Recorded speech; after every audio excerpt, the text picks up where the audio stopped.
দামি সময়গুলোর মধ্যে একটা সময় হলো লাইলাতুন নিসফি মিন শাবান। এই সামনে আসতেছে 21 তারিখ দিবাগত রাতে, কথা কোন ঠিক কিনা? লাইলাতুন নিসফি মিন শাবান, আল্লাহ নবী বলেন শাবান মাসের 15তম রাত হযরত আলী রাদিয়াল্লাহু আনহু, আল্লাহ নবীর চাচাতো ভাই আলী ইবনে আবি তালিব রাদিয়াল্লাহু আনহু riwayat করেন ইবনে মাজাহ শরীফের হাদিস। যদিও সনদের দিক থেকে হাদিসটা কিছুটা দুর্বলতা আছে, কিন্তু এর সমর্থনে অনেক সহিহ হাদিস পাওয়া যাওয়ার কারণে দুর্বলতা রহিত হয়ে গেছে, আমলযোগ্য হাদিস। আল্লাহ রাসূল বলেন ইদা কানাত লাইলাতুন নিসফি মিন শাবান ফাকুমু লাইলাহা ওয়া সুমু ইয়াওমাহা ফাইন্নাল্লাহা তাআলা ইয়ানজিলু ফিহা বিগুরুবিশ শামসি ইলাস সামাঈদ দুনিয়া। আল্লাহ রাসূল বলেন যখন শাবানের 15তম রজনী আসে, 15 তারিখ 14 তারিখ দিবাগত রাত, 15 তারিখের রাত অর্থাৎ শবে বরাত, আল্লাহ রাসূল বলেন ওই রাত্রি তোমরা আল্লাহর দরবারে দাঁড়িয়ে দাঁড়িয়ে লম্বা লম্বা নামাজ পড়ে ইবাদত করো, জিকির আজকার করো, ইবাদতের মধ্যে সময়টা মূল্য ব্যয় করো। আল্লাহ রাসূল বলেন এবং পরের দিন তোমরা আল্লাহর জন্য রোজা রাখো, কেননা আল্লাহ তাআলার হাবিব বলেন ওই শাবানের 15 তারিখ শবে বরাতে আল্লাহ তাআলা প্রত্যেক রাত্রিতে আল্লাহ তাআলা শেষ রাত্রে আল্লাহ তাআলা প্রথম আকাশে অবতরণ করে বান্দাদেরকে ডাকতে থাকে তার প্রয়োজন পুরা করার জন্য।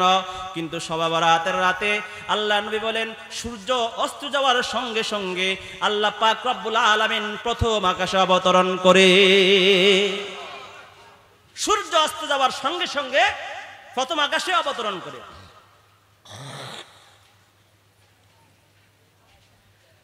প্রথম আকাশে অবতরণ করে আল্লাহ তাআলা বান্দাদেরকে ডাকে, বান্দা আলা মিন মুস্তাগফিরিন ফাগফির লাহু, আজকে এমন কোন গুনাহগার আমার কাছে ক্ষমা চাও, আমি তোমার জিন্দেগীর গুনাহগুলো ক্ষমা করে দেব।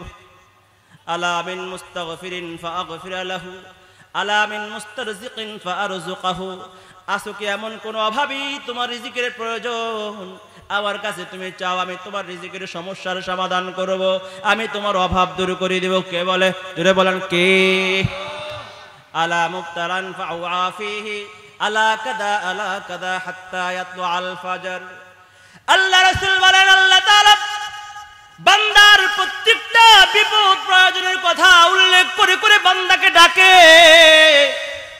আর আমরা নাফরমান বান্দা গুনাহগার আল্লাহ তাআলা আমাকে দেওয়ার জন্য ডাকতে থাকে, আর আমি কপাল পরা, আমি টিভি দেখতে থাকি, আমি নাচ গান দেখতে থাকি, আমি নাটক সিনেমায় ডুবে থাকি, আমি খেলাধুলায় ডুবে থাকি।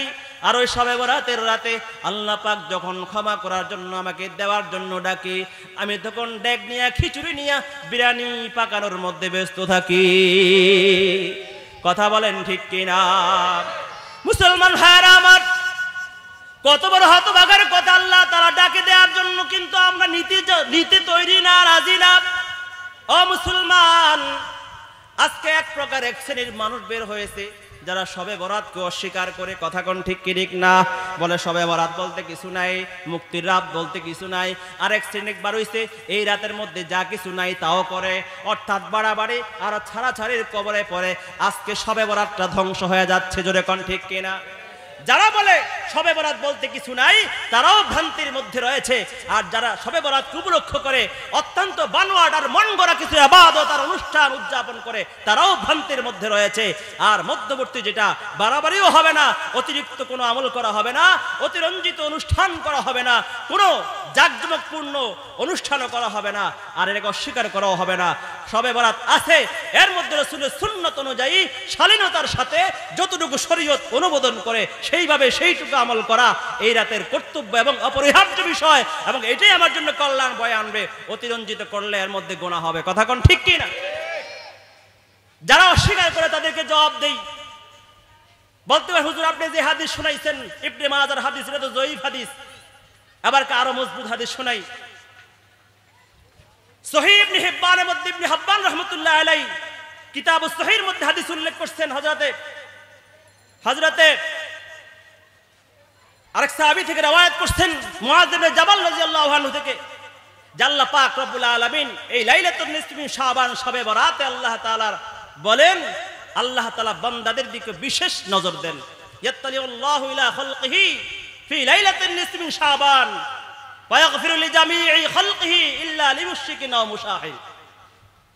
সহিহ ইবনে হাদিস, সম্পূর্ণ সহিহ হাদিস। রাসূল বলেন আল্লাহ তাআলা শবে বরাতে লাইলাতুন নিসফি মিন শাবানে আল্লাহ তাআলা বান্দাদের প্রতি বিশেষ নজর দেন এবং আল্লাহ তাআলা সকল মাখলুকাতকে, সকল বান্দাদেরকে আল্লাহ তাআলা ক্ষমা করে দেয়। তবে দুই শ্রেণীর মানুষ আছে, তাদেরকে ক্ষমা করে না। দুই শ্রেণীর মানুষ কারা? এক শ্রেণীর মানুষ হলো যারা শিরক করে, কথা কোন ঠিক কিনা? যখন কি করে? ইল্লা লিমুশরিকিন, যারা শিরক করে তারা মুশরিক, তারা বেঈমান, ঈমান নাই, কথা কোন ঠিক কিনা? যত বড় মুসলমান হও না কেন, যত বড় হাজী সাহেব হও না কেন, মাজারের মধ্যে যদি একটা সিজদা লাগাও, সঙ্গে সঙ্গে মুসলমানের খাতা থেকে নামটা কাটিং, মুশরিকের খায় তার নামটা জয়িং, কথা কোন ঠিক কি ঠিক না? সঙ্গে সঙ্গে মুমিনের খাতা থেকে নামটা মুছে যাবে।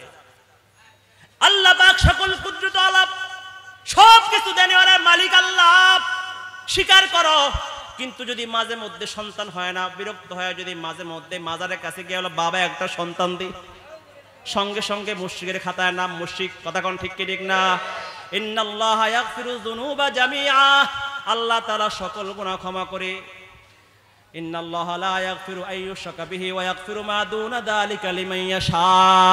আল্লাহ তাআলা শিরক ছাড়া দুনিয়ার সব গুনাহ যাকে চায় আল্লাহ তাআলা ক্ষমা করে দেয়, শিরকের গুনাহ ক্ষমা করে না।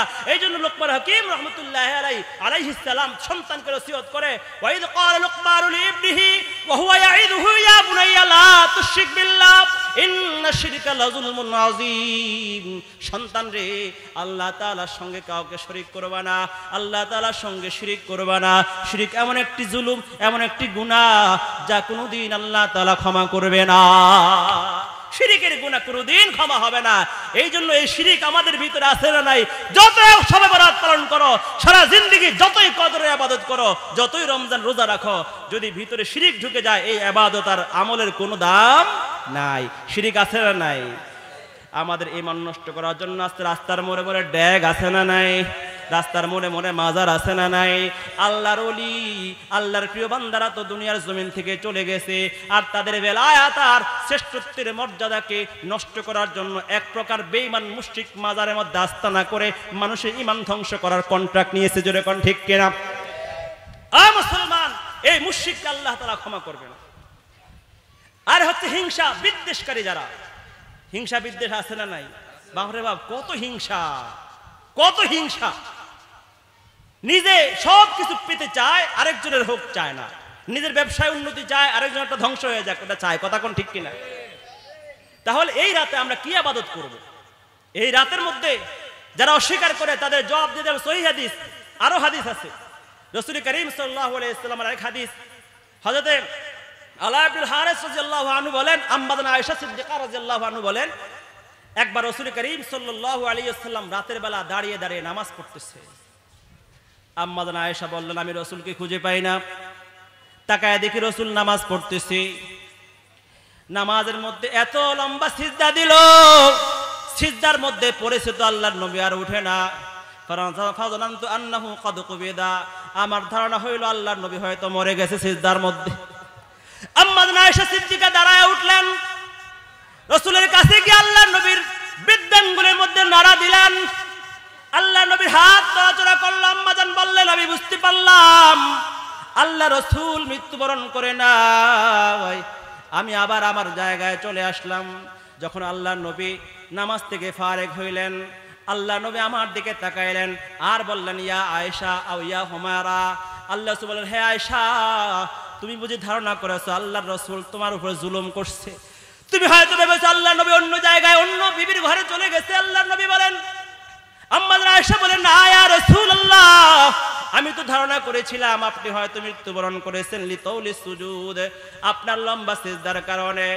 আল্লাহ নবী আবার আম্মা আয়েশাকে ডাক দিয়ে বলে, আয়েশা, তুমি কি জানো আজকের রাতটা কোন রাত? তুমি কি জানো আজকের রাতটা কোন রাত? আম্মা আয়েশা বলে, আল্লাহু ওয়া রাসূলুহু আ'লাম, আল্লাহ আল্লাহর রাসূল ভালো জানে। বিশ্বনবী আবার আম্মা আয়েশাকে ডাক দিয়ে বলে, আয়েশা, আজকে রাতটা হলো শাবানের মধ্যবর্তী রাত, লাইলাতুন নিসফি মিন শাবান। আল্লাহ পাক রব্বুল আলামিন এই রাতের মধ্যে আল্লাহ তাআলা অনেক মানুষকে আল্লাহ তাআলা মাফ করে ফায়াগফিরুল মুস্তাগফিরিন ওয়া ইয়ারহামুল মুস্তারহিমিন, যারা আল্লাহ তাআলার কাছে ক্ষমা চায় আল্লাহ তাআলা তাদেরকে ক্ষমা করে দেয়, যারা আল্লাহ তাআলার কাছে রহমত কামনা করে আল্লাহ তাআলা ভরে ভরে তাদেরকে রহমত দান করে। তবে যারা হিংসাকারী, যারা নাকি বিদ্বেষ করে, হিংসা করে, তাদেরকে নিজ অবস্থায় ছেড়ে দেন, কামাহুম, তারা যেমন ছিল তেমনই থাকে, তাদেরকে ক্ষমা করে না। তাহলে এই হাদিস উল্লেখ করার করে ইমাম বাইহাকি রহমতুল্লাহি আলাইহি এই হাদিস উল্লেখ করার পরে বলছেন হাযা হাদিসুন, এই হাদিসটা হাজি মুরসালুন জিদ্দান জাইয়িদ, মুরসালুন জিদ্দান, এই হাদিসটা মুরসাল হাদিস, গ্রহণযোগ্য আমলযোগ্য হাদিস। এবার যারা শবে বরাতকে অস্বীকার করে তারা অস্বীকার করার কোনো সুযোগ নাই।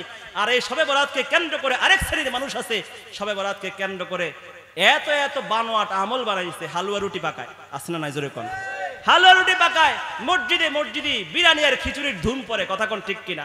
আরে ভাই, আপনি সারা বছর অন্য সময় খাওয়ান না, তাহলে আপনি বছরের বিভিন্ন সময় মানুষকে মেহমানদারি করেন, কিন্তু ওই রাত্রে ইবাদতের সময় সূর্য ডুবার সঙ্গে সঙ্গে আল্লাহ তাআলা প্রথম আকাশে চলে আসে আপনাকে দেওয়ার জন্য। আপনি আল্লাহর কাছে নিতে চান না, আপনিও দাতা সেজে বিরিয়ানির প্যাকেট বিলি করার জন্য ব্যস্ত হয়ে গেলেন। তো আপনি এক প্রকার মানুষ বিরিয়ানি পাকানোর মধ্যে ব্যস্ত, আরেক প্রকার মানুষ টাকা পয়সা কালেকশনের মধ্যে ব্যস্ত, আরেক প্রকার মানুষ বন্টনের মধ্যে ব্যস্ত, আরেক প্রকার মানুষ পাহারাদারিতে ব্যস্ত, আরেক প্রকার মানুষ শৃঙ্খলাতে ব্যস্ত। ইবাদত করবে কারা? আরে কথা কোন ঠিক কিনা? ইবাদত করবে কারা ভাই? অত্যন্ত দুঃখের বিষয়। আর এই শবে বরাতকে কেন্দ্র করে অনেক লাইটিং ফাইটিং, গেট মেট, জাঁকজমকপূর্ণ আয়োজন হয়, এগুলো শবে বরাতের বড় খেলা, বাড়াবাড়ি, এগুলো ছাড়তে হবে, এগুলো ছাড়তে হবে। এগুলো না ছাড়লে এই ইবাদতের, এই রাতের রুহানিয়ত, এই ইবাদতের দিল আর মগজ, রূহ থাকবে না, ইবাদতের মজা থাকবে না, ফজিলত থাকবে না, এগুলো ছাড়তে হবে। আর কিছু কিছু মানুষ বলে এই রাতে কি ইবাদত করব। আমরা এই আপনার এই বাইহাকি শরীফের শুআবুল ঈমানের হাদিস থেকে তো আমরা বুঝতে পারলাম যে এই রাতে রাসূল লম্বা সিজদা করছে, তাহলে আমরা এই রাতে লম্বা লম্বা নামাজ করব, লম্বা লম্বা সিজদা করব। সূরা যদি লম্বা না পারি, যতটুকু সূরা পারি এটা দিয়ে পড়ি, সিজদা লম্বা লম্বা করি, সিজদা তো লম্বা দেয়া যায় নাকি? জোরে করেন, বলে আমি তো হাফেজ না, লম্বা নামাজ কিভাবে পড়বো? লম্বা লম্বা সিজদা দেন, তাতে কোনো বাধা নাই। লম্বা সিজদা, লম্বা রাকাতের নামাজ পড়ার জন্য একটা নামাজ আছে সালাতুত তাসবিহ, একবার যদি কেউ পড়তে পারে জিন্দেগীর গুনাহ মাফ হয়ে যায়, আগে পরে সব গুনাহ মাফ। কথা কোন ঠিক কিনা? রাসূল শিখাইছেন, রাসূলের চাচা হযরত আব্বাস রাদিয়াল্লাহু আনহুকে। তো আমরা যদি এই রাতে সকল বাড়াবাড়ি ত্যাগ করতে হবে, আরো বাড়াবাড়ি হয়। কিছু কিছু মানুষ আজকে আমাদের মানুষে দুর্বলতার সুযোগ নিয়ে অনেক ইসলাম বিদ্বেষী আজকে মানুষের ভিতরে ভ্রান্ত আকীদা, রসুম রেওয়াজ ঢুকাই দিচ্ছে।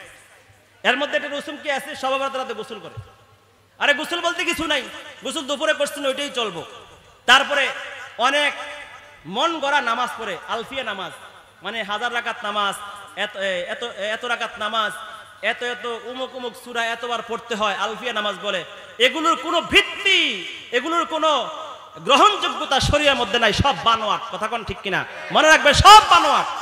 তাহলে আমি বলতে চাই, এই শবে বরাতের রাত মুক্তির রাত, ক্ষমার রাত, আমলের রাত। আল্লাহ পাক রব্বুল আলামিন এই রাতে ফয়সালা করবে। আল্লাহ তাআলা এই রাতের মধ্যে বান্দার গুনাহ মাফ করবে। এক হাদিসের মধ্যে পাওয়া যায়, এই শবে বরাতের রাতে, শবে বরাতে আল্লাহ তাআলা বনি কালবের বকরি ছিল হাজার হাজার বকরি, সবচেয়ে বেশি বকরি পালন করত, তাদের বকরির পশম অনুযায়ী মানুষকে আল্লাহ তাআলা মাফ করে দিবে। এটা একটা উদাহরণ, এটা একটা উদাহরণ যে কি পরিমাণ মানুষকে মাফ করবে, এটা উদাহরণ। কিন্তু এখানে সংখ্যা নির্দিষ্ট উদ্দেশ্য, অধিক্য বোঝানো উদ্দেশ্য।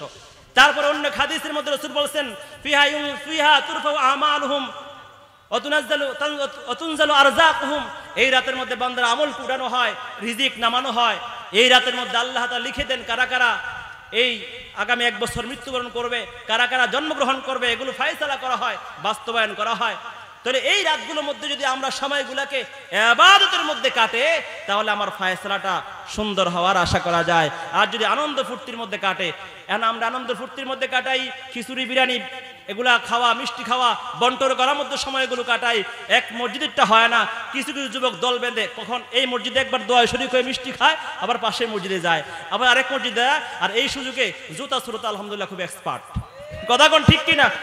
এই শবে বরাতের এই ইবাদতের মধ্যে কোনো যেন ভ্রান্তি ঢুকে না যায়, কোনো রুসুম রেওয়াজ আর কোনো অন্যায় প্রচলন যেন ঢুকে না যায়। অত্যন্ত সুন্দরভাবে, অস্বীকারও নয়, বাড়াবাড়িও নয়, এর মাঝামাঝি সঠিকভাবে শবে বরাতটা যেন আমরা পালন করতে পারি। আর জিন্দিগির এই দামি সময়টাকে কাজে লাগিয়ে সময়ের মূল্য দিয়ে যেন আমরা আল্লাহর কাছে দামি হতে পারি। বলেন আমিন। মুসলমান ভাইয়েরা আমার, এই রাতটা তওবার রাত, ক্ষমার রাত। যেহেতু আমরা জিন্দিগিতে গুনাহ আমাদের ভরপুর, এই জন্য আল্লাহর কাছে তওবা করব। আল্লাহ তাআলা বলেন, ইয়া আইয়ুহাল্লাযীনা আমানু তুবু ইলাল্লাহ, আল্লাহর কাছে তওবা করো, তওবাতান নাসুহা, একনিষ্ঠভাবে তওবা করো। একনিষ্ঠভাবে আল্লাহর দরবারে যদি তওবা করতে পারি, আল্লাহ তাআলা জিন্দিগির সকল গুনাহগুলো ক্ষমা করে দিবে। সকল গুনাহগুলো ক্ষমা করে, শুধু ক্ষমা করে দিবে না, আল্লাহ তো অন্য এক আয়াতের মধ্যে বলেন, ইল্লা মান তাবা ওয়া আমানা ওয়া আমিলা আমালান সালিহা ফাউলাইকা ইউবাদদিলুল্লাহু সাইয়্যাতিহিম হাসানাত। যারা নাকি তওবা করবে, ঈমান আনবে, তওবা করবে, আমলে সালেহ করবে, আল্লাহ তাআলা গুনাহ মাফ করে দিবে না, শুধু গুনার জায়গায় নেকি দ্বারা ভরপুর করে দিবে। আল্লাহ পাক আমাদের সকলকে এই অগোছালো আমার অসমাপ্ত কথাগুলোকে সর্বপ্রথম আমাকে এবং আমাদের সকলকে আমল করার তৌফিক দান করেন। ওয়া আখির দাওয়ানা আলহামদুলিল্লাহি রাব্বিল আলামিন। আসসালামু আলাইকুম ওয়া রাহমাতুল্লাহ।